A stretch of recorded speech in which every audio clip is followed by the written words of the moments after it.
The 6 o'clock news starts right now. Sheriff Javier Salazar accused in federal court today of wrongfully arresting the former property manager of an East Bexar County mobile home park. John Ripley says he was targeted by Salazar after criticizing the sheriff's efforts to clean up that troubled property. Dylan Collier takes a closer look at the lawsuit. A county spokesperson confirms the last of Jasper Park's residents have now moved on. What remains is a massive cleanup project and now a federal civil rights lawsuit filed by the property's former manager. At issue, the arrest last May of John Ripley, a part owner and former manager of Jasper Park. Sheriff's investigators say Ripley was responsible for diverting more than $9,000 in water by removing a water meter and installing illegal pipes. But a lawsuit filed in federal court this week points out that such a scheme offered no economic gain for Ripley, whose misdemeanor charge of criminal mischief was dismissed by prosecutors last fall. His attorney says detectives should have focused their efforts elsewhere. You got to get out there and stop those murderers, stop those child molesters. But instead went after an innocent man who hasn't been shy about his criticism of Salazar. The sheriff used a lot of detectives to get back at John for speaking. Ripley, as far back as January 2019, said BCSO unfairly focused on him instead of tenants responsible for code violations at the park because it made for simpler work. I don't know what all the deputies were doing here except standing there. Today, Ripley recalled his arrest when deputies, at least one of which had a gun drawn, took him into custody. They arrested me. I was in my underwear. I finally convinced them to allow me to put my pants on. For the defenders, Dylan Collier, KSAT 12 News. Sheriff Salazar today declined to comment on this lawsuit, which claims Ripley's civil rights were violated, along with his First Amendment rights of freedom of speech. When Bexar County courts reopened for in-person proceedings this week, the result wasn't what many expected. There was no clamoring by attorneys to get their clients into court before a judge to hear their case. Paul Venema takes us to court for an in-person hearing, reaction to the reopening, and why there was no rush. This non-jury trial in civil court was the only game in town, if you will, when it came to in-person proceedings. There were none in any of the criminal courts. The proceedings are now permitted under new guidelines that are part of local administrative judge Ron Rangel's plans to reopen all Bexar County courts. I don't anticipate that judges are going to throw the doors open and force individuals to come into the courthouse. Motion to revoke community supervision. Clearly, he said, remote proceedings are here to stay. Are you the esteemed attorney on this case, Ms. Garza? Any group of individuals that are told they can't do something will have a tendency to want to do that thing, but when the opportunity presents itself, then they'll have to stop, take a look at the big picture, and see the advantages of moving slowly. I think they understand that public safety is very significant and very important as we look at reopening the courthouse. Among the advantages of continuing the remote hearings, he said, is that they allow pleas and other matters involving jail inmates to be resolved more efficiently, and they allow other cases to be addressed without lawyers and their clients having to deal with courthouse parking and other issues. As for in-person jury trials, I don't see that coming anytime soon. We are evaluating it every day. Best guess, not for another 2 months. Paul Venema, KSAT 12 News. And turning now to the coronavirus here at home, Metro Health now reporting 6 cases of the COVID-19 UK variant found in Bexar County. Sal Weber, president of Community Labs, says that last week they sent out a handful of COVID-19 tests to the Department of Health in Austin to determine if those samples tested positive for that UK variant. Weber says the samples in question were from the general public collection, not from the school testing they do. He says the result of those tests sent to Austin have not come back yet. We have sent those off for sequencing to confirm that it actually is the UK variant. But we, at this point, based on the signature we saw on our tests, we do believe we've seen the UK variant. Community Labs is testing COVID-19 at about 230 school campuses on a weekly basis across Bexar County, also providing several free COVID-19 testing locations. We have a list of those sites right now at KSAT.com. Now to voting rights, as Texas Senate Bill 7 about protecting election integrity or an attempt to disenfranchise minority voters. The bill includes limiting extended early voting hours, prohibits absentee ballots being sent to all voters. In a rare move, major corporations openly critical of Georgia's newly enacted voting restrictions, even Major League Baseball moving its All-Star game out of Atlanta. Jesse Degollado says San Antonio is keeping a watchful eye on what could happen here now that Texas is considered the next battleground over voting rights. When it comes to promoting San Antonio's third largest industry with an economic impact of $15.2 billion. You know, we're not Democrat, we're not Republican, we're tourism. Yet proposed voting restrictions such as limiting how and when ballots are cast and requirements to apply for absentee ballots are being considered in the Texas legislature, just as San Antonio's tourism and hospitality industry, crippled by the pandemic, was getting back on its feet, thanks to spring break and the NCAA women's basketball tournament, a recovery that it said could be stalled by any political fallout. Not quite there yet. Haven't seen anything come up that's kind of come up on our radar in that regard just yet. He says if and when it does, the Bexar County delegation will know about it. If A and B happen, then C is going to happen. And you just need to be aware of that. Although supporters in Georgia stand by its newly enacted laws, corporate America has pushed back. If what you're doing is or is perceived to be restricting access to voting, a lot of companies will have a problem with that. Tunstall says that could impede attracting even more businesses and corporations to San Antonio. San Antonio is well positioned. It has a great reputation. The wild card is, if this legislation in its current form passes, is there potential blowback? Jesse Degollado, KSAT 12 News. San Antonio police say they are still on the hunt for a suspect in connection with the shooting at a West Side hotel overnight. Police say the 24-year-old victim walking behind a Red Roof Inn off Loop 410 near Ingram Road around 1 a.m. when he was shot. Officers say the suspect then got into a car and left the area. No word on a description. The victim taken to the hospital, the condition unknown at this time. A man and woman able to escape safely after their home southwest of downtown caught fire overnight. Fire crews say this started around 2 a.m. at a home in the 2200 block of South Trinity Street near Frio City Road. When firefighters arrived, they could see flames on the outside of the house, the fire quickly spreading to the home's attic. But crews were able to put it out soon after they got there. The cause is still under investigation. Mayor Ron Nirenberg has a commanding lead in his race for a third term, according to the latest Fairfax KSAT San Antonio report poll. The polling results released this morning show 56% of likely San Antonio voters are leaning toward voting for Nirenberg. That's compared to 21% for former City Councilman Greg Brockhouse, who forced the mayor into a close runoff election 2 years ago. Our Garrett Berger talks with a political science professor about the implications. The Fairfax KSAT San Antonio report poll results on the mayor's race surprised Professor Henry Flores. It caught me completely off guard. It's not that the poll showed Nirenberg ahead, Flores said. It's the size of the lead it indicated. In 2019, Ron Nirenberg only beat Greg Brockhouse in a runoff election by a little over 2 points.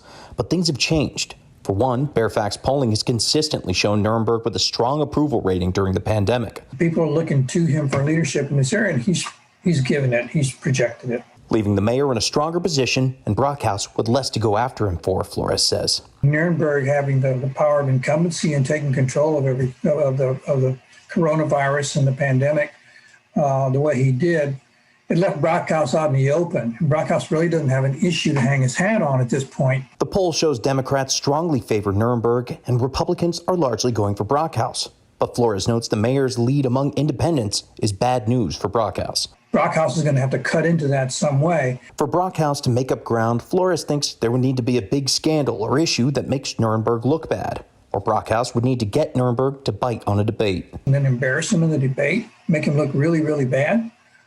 And I don't think he's going to fall for that. And so far, Nirenberg has refused any debates. Though KSAT will be hosting a series of individual forums with him, Brockhouse, and a third mayoral candidate, Denise Gutierrez-Homer, next week. Garrett Berger, KSAT 12 News. Time saver traffic now. Let's look at the TransGuide camera here at I-35 North at Loop 410. You can see traffic is at a crawl in these lanes, and In the opposite direction, it is smooth sailing. No indication as to why traffic is backed up in this area, but something to keep in mind. Things are moving slowly at 35 and 410. And as we take a look outside with live cam, 86 degrees right now. It is warming up in a hurry this week, Adam. Oh, it sure is. Temperatures are climbing. Dress for summer-like conditions the rest of the week. We have an update. We actually hit 90 degrees today. That's the first time since October 22nd. Right now, across South Texas and even the metro area here, mostly we're in the 80s. 89 Hondo, 85 Pleasanton, 85 at the airport in town, Comfort's 84, and Bernie at 82. Still breezy, though. We noticed those winds throughout the day today out of the southeast, gusting up to 30 and 35 miles per hour right now. It's going to remain breezy through the evening hours. And the wind will pump the brakes a little bit, but you'll still notice it. Steady out of the southeast at 15 to 20. Relatively mild, 74 by 10 o'clock, so you don't really need a jacket this evening. We'll talk about how hot it's going to get later this week. And even the West Texas dry line pays us a few visits. We'll talk about that as well coming up, Myra. All right, thanks, Adam. Coming up at 6, we're continuing our dive into the COVID long hauler experience. A local man who suffered in the hospital for weeks on end and is still recovering with the help of rehab shares his story in the hopes of helping others.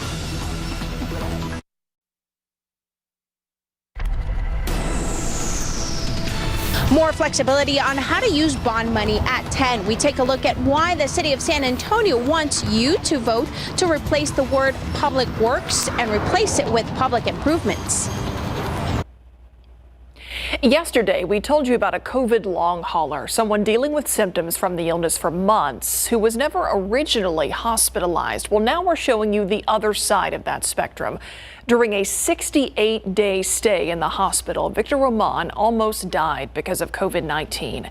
Now, nearly 10 months later, he's still in rehab dealing with stroke-like symptoms. And as Courtney Freeman reports, he's got a message for his community.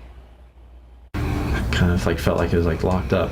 San Antonio family man Victor Roman is relearning basic skills like gripping things, lifting his arm above his head, and balancing. Almost 10 months ago, Roman was on a ventilator in a medically induced coma, doctors having to revive him twice during his 68-day stay in the hospital. Lately, I've been getting winded a lot and headaches, and I get real depressed, emotional. Now that I can support from my family, it's hard. He's what's called a COVID long hauler, dealing with severe symptoms months after he should have recovered from the virus. Fatigue is one of the major issues. Some patients are having shortness of breath. They may have dizziness, headaches, joint aches and pains, still have their smell may be gone. Dr. Monica Verduzco Gutierrez runs the post-COVID clinics for long haulers at University Hospital and UT Health San Antonio.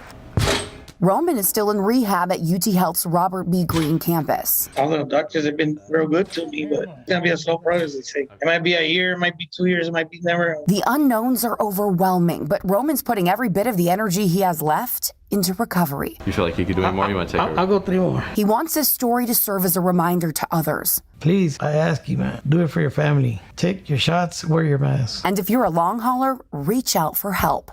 Courtney Friedman, KSAT 12 News. All right, the weather situation outside. I saw a friend of mine post that we were getting 100 degrees this week. And I'm like, those don't look like KSAT graphics. So I was dubious, but it's going to get hot. Yeah, we're going to be up close to 100. I mean, it is a possibility in the long run here by especially Friday. So it's out there. It's that basically 20% chance, but more than likely will be in the mid to upper 90s. Today, we cranked it up a little bit more compared to the past couple of days. We made it to 90 degrees officially here in San Antonio and into the 90s, especially farther west of town. Let's get right to it, though, with a big look at the temperatures. And you see some of the hottest readings are here in Texas and the desert Southwest. It's not all that hot, all things considered, but you see that's where the warmest temperatures are, particularly in the Lone Star State. Del Rio now at 92, Carrizo Springs 91, Cotulla 94. Meanwhile, 80 in Gonzales, 77, Victoria, 79 in Beeville. A little extra cloud cover there along the coastal plain, and that's giving them some slightly cooler readings. And we have some clouds working their way in from the west right now, some mid and high level clouds that just decided to join us here in South Texas. So let's talk temperatures tomorrow morning. A relatively mild start to the day, mid to upper 60s for morning temperatures. Then by the afternoon, we get into the low 90s, even here in San Antonio, along the Rio Grande, mid 90s, probably some upper 90s as well. Laredo 98. Wouldn't surprise me if Del Rio and Eagle Pass briefly crept into the mid to upper 90s. And we'll have a decent amount of sunshine again for the second half of the day tomorrow. Then we get into Thursday. This is for San Antonio even. Mid 90s. Friday about 97 for the high temperature. And then a cold front hits us Friday night, and that'll drop us a good 10 degrees at least as we get into Saturday. So the peak days in terms of temperature, the hottest days will be Thursday and Friday, well into the 90s. But it does look like we'll see a little break in the humidity at that point, at least for the afternoon hours. So let's talk about that. Dew points right now back into the low 60s here in town and right along the I-35 corridor. And these numbers will continue to climb a bit through the night. But what I want to point out is that even tomorrow, the West Texas dry line is going to pay us a visit. Not tonight, still muggy tonight. Muggy to start the day tomorrow. Then we see the dry line likely drop in to about the I-35 corridor, and even here in San Antonio by early tomorrow afternoon, dropping those dew points a bit, and that could boost our temperatures a little higher even than what we're anticipating tomorrow. But right now we're thinking low 90s around town with a break in the humidity by the afternoon and evening. Not for everybody though. Those of you farther east of I-35 along the coastal plain, your humidity is going to remain intact. That's the way it looks. And then the dew points take back over again by tomorrow night. But that dry line is going to come and go over the next couple of days. So tomorrow, Thursday, and then again on Friday. The difference with Friday is that we do have some conditions there that could contribute to a few showers and thunderstorms developing along that dry line. Now, we all know that those dry lines aren't very efficient at producing thunderstorms, but if a few do develop, that off chance, they could even become strong to severe. So something we're watching, and hopefully we can at least squeeze some showers out of it. You see this activity in terms of the clouds coming in from West Texas right now. That's really all we have to talk about out there this evening. The big disturbance far to the north of us and staying to the north. It's basically over Wyoming and Colorado and spreading its precipitation far north of Texas. So we're not going to tap into any of that. This evening, comfortable out there, relatively speaking. A bit breezy, southeasterly winds steady at 15 to 20, some higher gusts, 80s all the way through 9 o'clock. By 10 o'clock, we're down closer to 70 degrees. We'll start the day tomorrow. Low clouds again, 68 in the morning, and then sunny, low 90s by the afternoon with that little break in the humidity later in the day. And then we really crank up the heat Thursday, Friday before we drop back down again Saturday. And unfortunately, no good chances of rain anytime soon.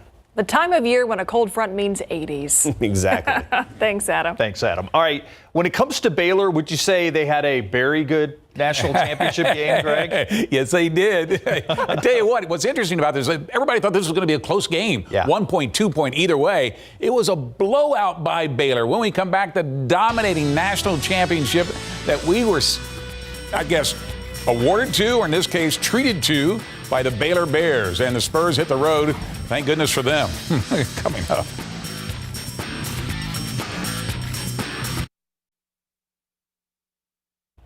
For the first time in school history, the Baylor Bears are national champions in college basketball. That's how they were able to beat Gonzaga, who came into the finals undefeated, and team the Bears have never beaten before until now. What a night for the Bears. They came out on fire, and they did not let up, building as much as a 19-point lead in the first half by outscoring Gonzaga from three-point range, hitting their first 5, finishing with 46% from behind the arc, led by Jared Butler's 22 points. Right behind him, Maceo Teague with 19, and Davion Mitchell poured in 13. But it was Mitchell's defense that helped limit Gonzaga stars Drew Timme and Jalen Suggs, who hit the game-winning basket in overtime against UCLA to propel the Bulldogs into the title game. The other key for Baylor was rebounding, as the Bears out-rebounded the Bulldogs 36-19 in the 86-70 victory.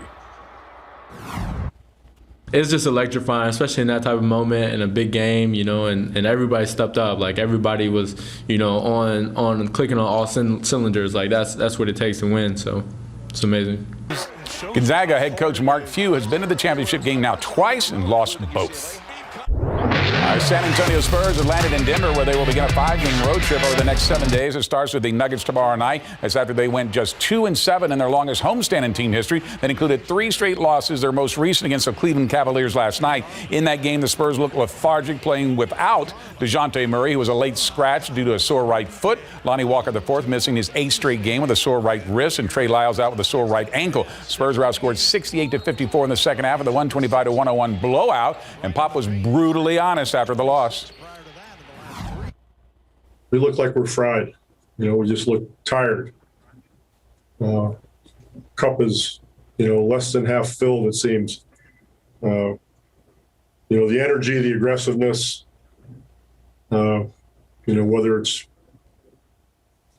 a little bit of the schedule, a little bit of the overtimes, a little bit of the different players playing every night, because, the injuries here and there. It's all adding up. Now the Spurs head out on the road, where they have a much better record, 12-7 compared to 12-17 at home, even though the Spurs' remaining games are ranked as the second toughest in the league. DeMar DeRozan was asked to explain why the Spurs play better away from home. I wish it was something I could tell you, but I think our sense of urgency when we on the road kind of kicks in a little bit more. Kind of forced to be out your comfort zone, and you kind of feel like everything's against you, and we go out there and play with that sense of urgency that we need. And it's there when we play on the road, and we definitely gonna need it this time around. All right, take a look at this road trip. This is just over 7 days. Tomorrow at Denver, Friday at Denver, Sunday back in Dallas, taking on Dallas on Monday, and then they have to fly all the way up to Toronto to wrap it up. Funeral services for former Spurs head coach Stan Albeck were held today at Porter Loring North. Among those attending today's services were former Spurs head coach and assistant under Stan Mo McComb, former Spurs player Paul Griffin, former Spurs trainer John Anderson, former Spurs media director Wayne Witt, to name a few. Stan coached the Spurs from 1980 to 1983, leading them to 3 straight Midwest Division titles before he suffered a stroke while coaching in Toronto 19 years ago. Stan Albeck leaves us at the age of 89. But that picture right there just says it all, what the Spurs did for Stan, keeping him in the family so he could be around so many people that he admired, worked with, and coached throughout the years. And he enjoyed going to games. Absolutely he did. Yes. Yeah. Thanks, Greg. We'll be right back.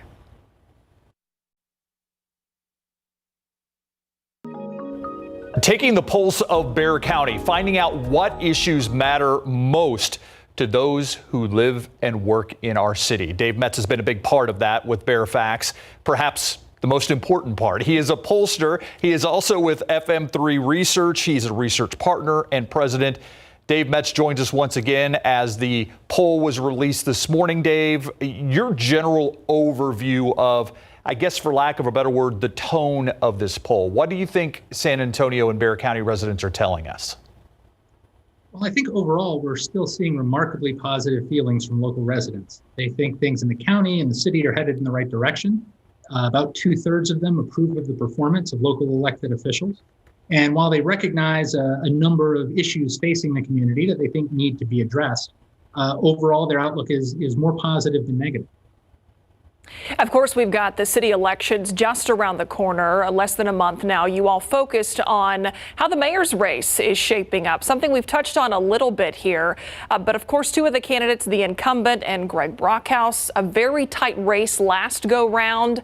It's not looking that way this time. So what did you all find? Well, our poll shows that the mayor is in a very strong position as he campaigns for re-election. Not only does he have the approval of about 2/3 of the local electorate on his overall job performance, he's got 56% support in the race right now compared to 21% for Brockhouse. So that's obviously a very commanding lead for the mayor, both in terms of the fact that he's got a major double-digit lead over his nearest opponent, but also that he's over that 50% threshold.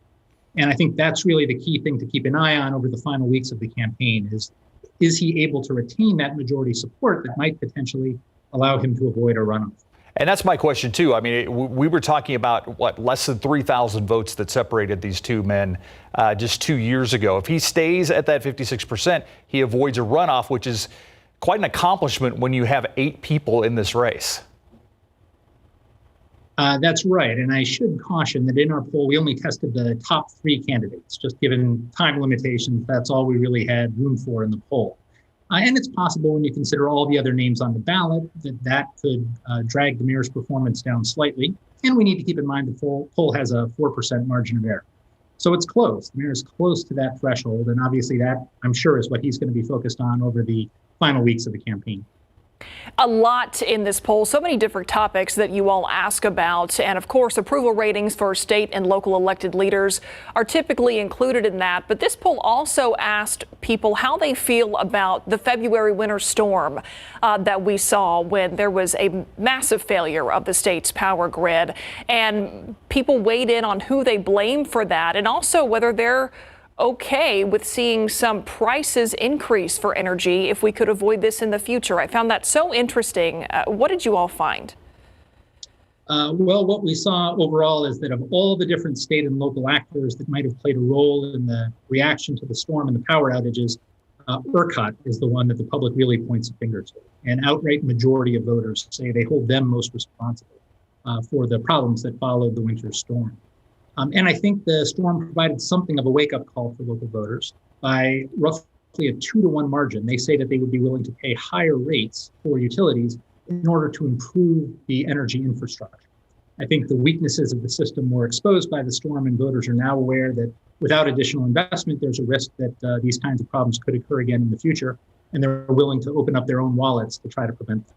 You said and rightly in this poll, a lot of the blame was placed at the state level. I mean, even some people putting some of the blame on Governor Greg Abbott. But there was also some fallout for CPS Energy compared to their approval ratings that we've seen in the other 4 polls that we did.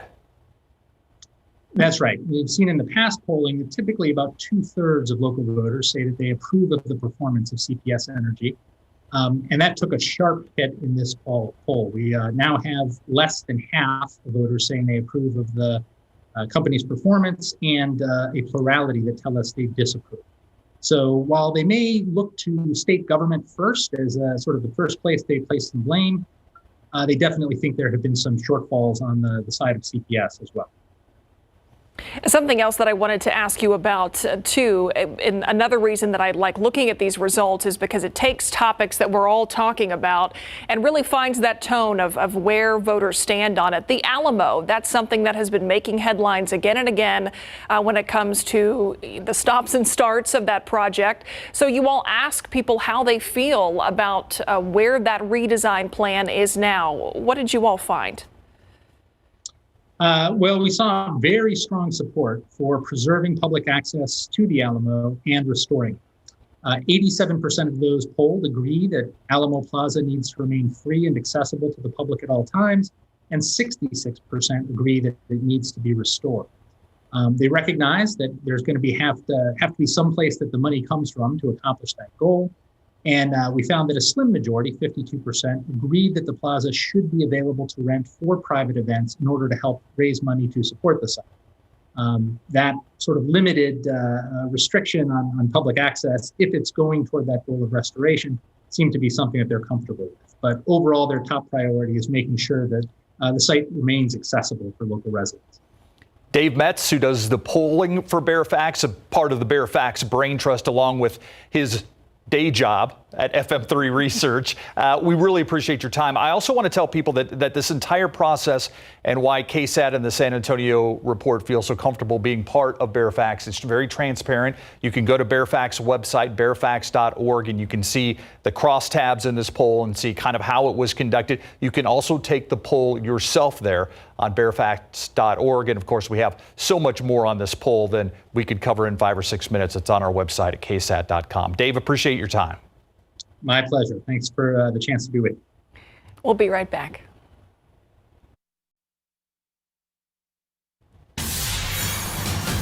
Now to the sticker shock at the supermarket. If you notice you've been spending more on groceries lately, there is a reason. Food prices going up, whether you shop in-store or online. ABC's Marcy Gonzalez in Los Angeles with why it's happening and some tips on keeping costs down.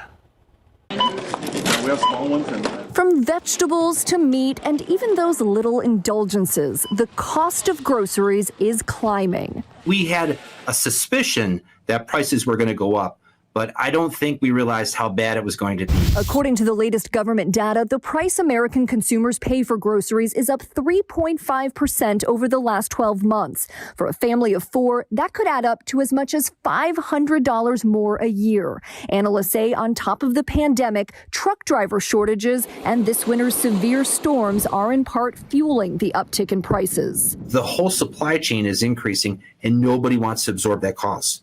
So unfortunately, the person or people that are going to bear it are the consumers. A growing list of popular companies recently raising prices. General Mills, maker of Cheerios, announcing it's increasing prices to offset higher freight manufacturing and commodity prices. Hormel charging more for products like Jennie-O ground turkey in light of higher grain costs. And the price of a jar of Jif peanut butter is higher than a year ago because maker J.M. Smucker says its costs are meaningfully higher. To save at checkout, experts recommend trying apps like Ibotta, which gives cash back on purchases, and Basket, which compares prices between stores near you. Also, stock up when the price is right. You've got to think about what you routinely use, and if you see it on sale, you certainly need to buy it in bulk.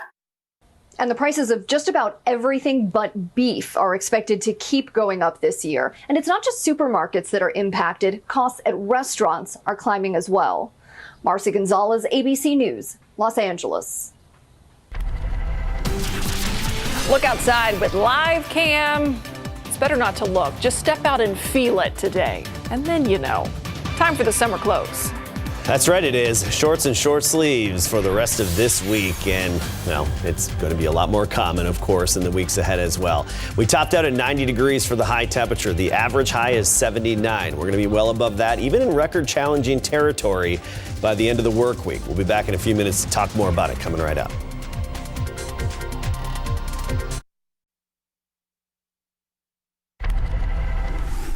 In the buzz today, the Duke and Duchess of Sussex have announced their first Netflix series. It's called Heart of Invictus.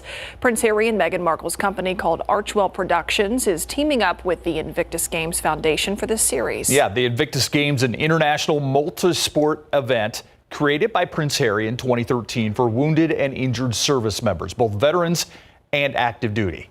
The series will follow a group of competitors from around the globe on their road to the Invictus Games at The Hague, now scheduled for 2022. I would watch that. Yeah. Starbucks trying something new to cut back on single-use cups. The coffee giant abandoned its long-standing practice of encouraging customers to bring in their own cups among safety concerns at the start of this pandemic. Well, now the company is using Earth Month to launch a new idea. Its Borrow a Cup program allows customers to use a reusable cup for a $1 deposit. When the cup is returned, you get that deposit back, plus 10 rewards points. The cup is then professionally sterilized so it can be used again. Starbucks says each reusable cup replaces 30 disposable cups. Right now, the program is only available in 5 Seattle locations, so we'll have to see if it makes its way to San Antonio. One of the most trusted voices in America urging people to get vaccinated against COVID-19. A new public service announcement features Morgan Freeman asking everyone to get the shot. The 83-year-old acknowledges his status in this spot. I wish I did a Morgan Freeman impersonation, but I don't. He says, I'm not a doctor, but I trust science, and I'm told that for some reason people trust me, end quote. Freeman goes on to say getting vaccinated is a way to take care of each other. The actor joins a slew of celebrities who've been encouraging people to get vaccinated by doing things like sharing photos of themselves getting the shot. The voice. It's just the voice. You know who it is. Absolutely. Same with like James Earl Jones. Oh, yeah. Same thing. Yeah, if it was he and Andy Dufresne. Oh, there you go. Right? Little Shawshank there. Yeah. I got it, yeah. Oh, come on. Yeah. One of the classics. Oh, it's one of the best. Yeah. Driving Miss Kasky. Gotta go get that can of soup, okay? Return to the pantry, yeah. All right, so let's talk about the pollen count before we get into our rain chances and our heat, because Oak is at the highest that it's been so far this season. We are really spiking and peaking. We have those catkins falling all over the place, those little dingly yarn-like, little inch size, catkins that fall off the trees and they get all over your furniture, patio, and yards and cars. Oak's at over 15,000 today. Now, because of our deep freeze that we had in February, it delayed the peak of oak season a few weeks compared to what's usual. Usually it peaks as we get into late March, but now it's on into early April. We're early to mid-April, really. We're starting to see that peak because of the freeze that we had. So just put it off a few weeks. High temperatures today across the state. 80s and low 90s. Del Rio had a high 92 along with Midland, Laredo 94, Brownsville 84, and Dallas 82. Right now we're 90 in Abilene, Junction 84 degrees, Alpine at 82. We're starting to see these temperatures creep upward compared to what we had a couple of days ago, and they'll continue to rise. Now 70s along the coastal plain, a little extra cloud cover there throughout the day, keeping their numbers a little bit lower. So 77 Victoria, 78 Gonzales, but 85 San Antonio. Uvalde and Hondo both at 89, and still some 90s along the Rio Grande. So tomorrow morning, really unseasonably warm out there. Will be about 10 degrees above average, mid-upper 60s for low temperatures in the morning. Then by the afternoon, we make it into the lower 90s. Even Uvalde 94. Carrizo Springs about 96, and I'm thinking about 91, 92, Pleasanton, Poteet, and up into San Antonio. Even Elmendorf, 92, Lavernia about 91, Timberwood Park near the 90-degree mark. But then we crank it up even more. Thursday and Friday, we're looking at readings in the mid to upper 90s. So 95 Thursday, 97, maybe even flirting with 100 briefly Friday afternoon. So summer-like conditions. The rest of the week, short sleeves, flip-flops, that all goes, of course. We get into Saturday, and we'll see those temperatures fall off a little bit down into the mid-80s. So we'll see a bit of a temperature drop at that point. Here's the big picture with our weather pattern. All the action's far to the north of us. You've got big upper-level swirl across the northern tier of the U.S. That's where all the moisture is. That's where the action is. We have some clouds coming in from the west right now, but they're not the kind of clouds to drop any rainfall. These are just going to give us a little blanket overnight tonight, and that's about it.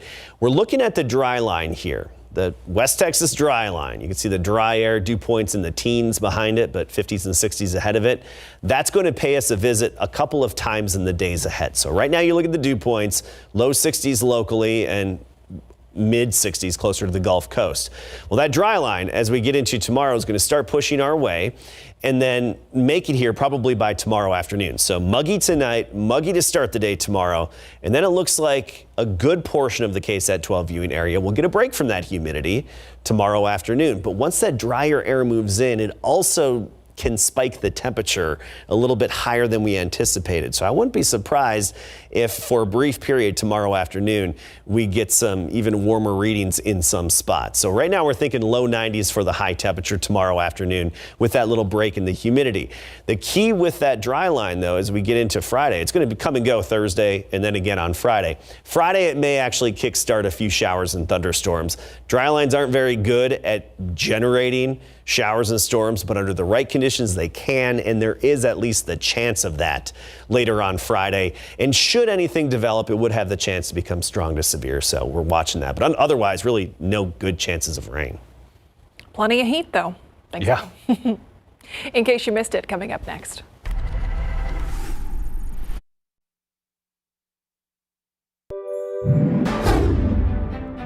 Rise and shine, everybody. Good morning. It is Tuesday, April 6th. First at 5, a life-saving rescue made by the San Antonio Fire Department on the far south side this afternoon. San Antonio fire officials say a wheelchair-bound man rescued from inside after firefighters received a call from a concerned neighbor. The man was taken to BAMC for smoke inhalation. No one else was injured. The cause of that fire is being investigated. 2 people are facing charges in connection with a crash that killed a man and injured 3 others last week. Arrest records state that 24-year-old Daniel Tejas was racing his car before he T-boned another car driven by 80-year-old Antonio Arismendez Martinez. Martinez died at the scene.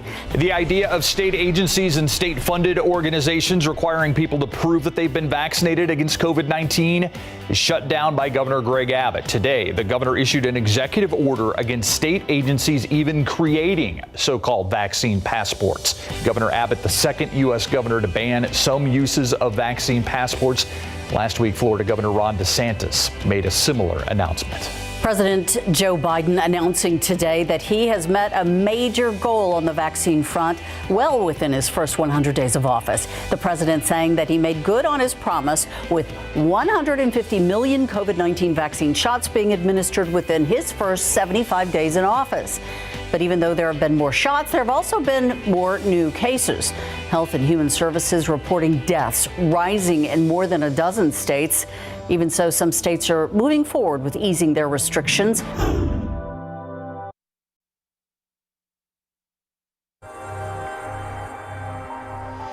Coming up in just a few minutes, we're premiering a new episode of KSAT Explains on KSAT.com, the KSAT TV app on your streaming devices, and on the KSAT 12 Facebook page. This episode is all about that February winter storm and the catastrophic power grid failure that followed. We'll live stream this episode right after this newscast, and if you have any questions or comments, you can leave it there online, and we'll talk about them after the live stream.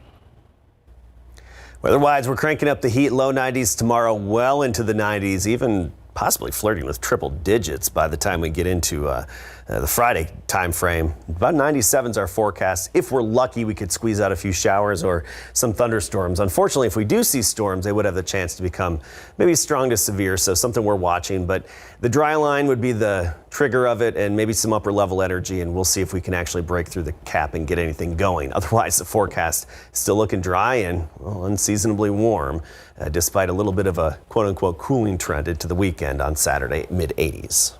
All right, thanks, Adam. And thanks for watching the news at 6. We'll see you tonight on the Night Beat at 10.